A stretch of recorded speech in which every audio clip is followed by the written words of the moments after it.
Hey, you.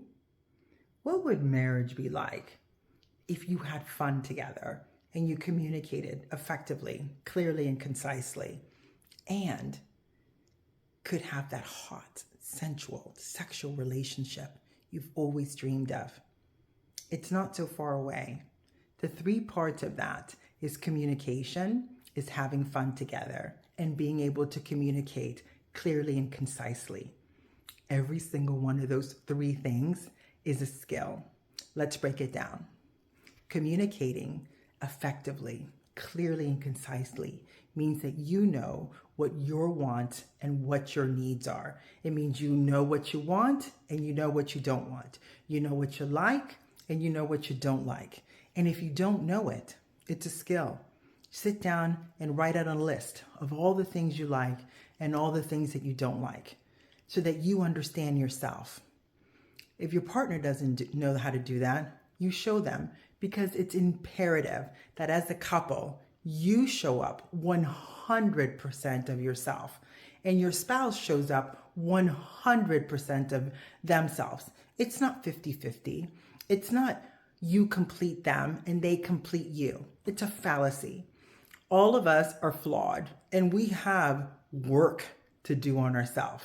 So does your partner. Showing up in a marriage, ensuring that it's sensual and it's sexual and you have fun and you communicate clearly and concisely, is remembering you are 100% responsible for that. If it's something you've never heard before, that's tough.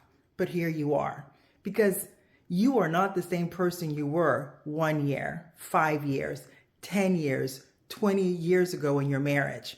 And neither is your spouse. You're constantly evolving as a human being.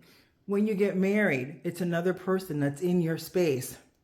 And my goodness, do you have to learn to share space with another person?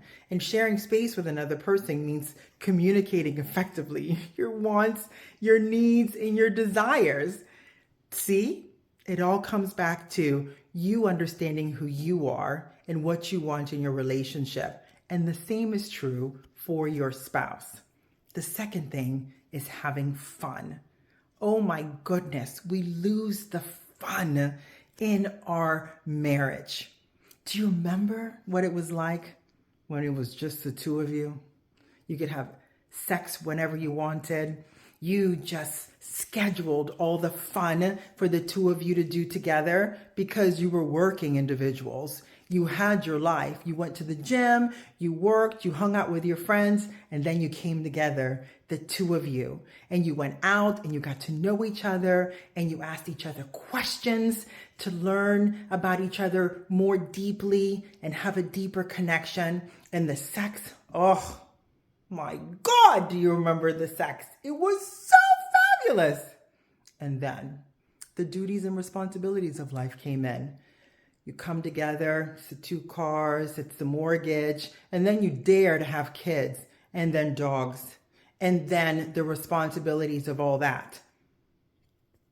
And even if you don't have children, you still focus on the duties and responsibilities, and you stopped having the fun. So all of our life has a season.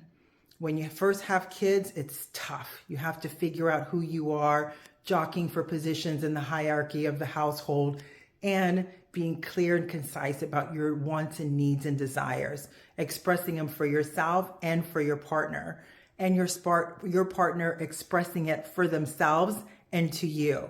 So an example, if you used to work out 3 or 4 days before a week, and then you had kids, and then you stopped working out 3 or 4 days a week because you have the kids, but working out really made you feel good, and you stopped doing it and you don't feel good, then you're not going to feel good in your body.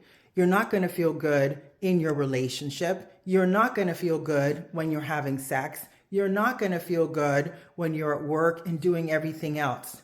Do you see how that ripples into everything else in your life? And then you stop having the fun. Question: how do you bring working out back again into your relationship where you can do it 2, 3, maybe sometimes 4 days a week. Do you get up earlier? Do you do it on the way home? Do you speak with your partner and say, hey, on Tuesdays and Wednesdays or Tuesdays and Thursdays, I'm going to go to the gym for this. Will you pick up the kids? And on Monday and Wednesdays, I will do it for you so we both get what we want. Where are your hobbies? Where are those interests that you had before you had the children or the fur babies? Because you still have to be responsible for somebody else other than yourself. Having those honest conversations with your partner brings back the sexy, brings back the sensualness because you're filled doing the things that make you happy. And instead of having just duties and responsibilities, now you're having fun again. And when you have fun again, then that's when you have that magical, sensual, sexual relationship that you have wanted and longed for in your marriage because you're having fun together. And when you're having that sensualness and you're having fun together, that creates the intimacy because you're doing the things that make you have fun with one another. You're holding hands again. You're kissing just to kiss, not because the progression intention is you're going to have sex. You're just being intimate. You're holding hands. You're sitting on the couch, lightly stroking each other's arms or hairs.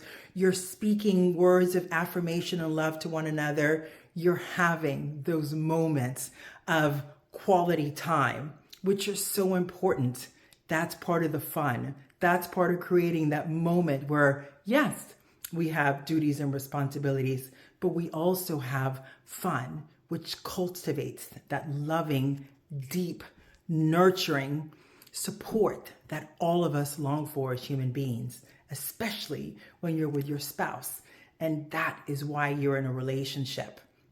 So, recognizing what would your marriage look like if you had sensual, sexual, passionate sex, fun with one another, and had clear communications.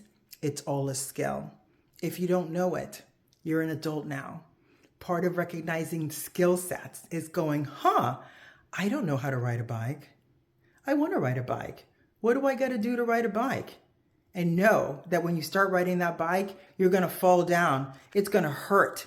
Your legs are going to be sore. It's going to suck for a little bit. And then every single time you go out with practice, you get better and better. And that's the same thing that happens in your relationship. If it's a point in your life right now where it sucks, there's a reason why it sucks. Figure out, is it a breakdown in communication? Did you stop having fun together, which naturally spills over into that sensual, sexual part of your relationship? It's one of the three. There's a breakdown.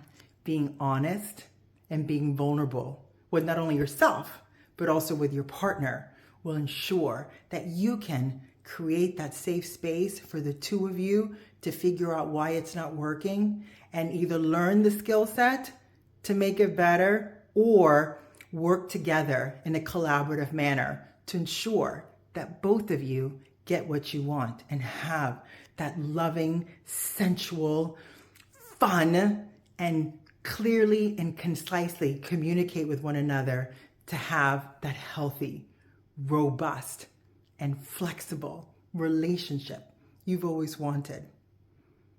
If you don't know how, I am that fantastic relationship coach. Not only is the most important relationship you have the one with yourself, but also how you show up in your spouse, marital relationships. Call me, we can work together. And for quick tips, just watch my other videos because you know I always got it for you. Much love.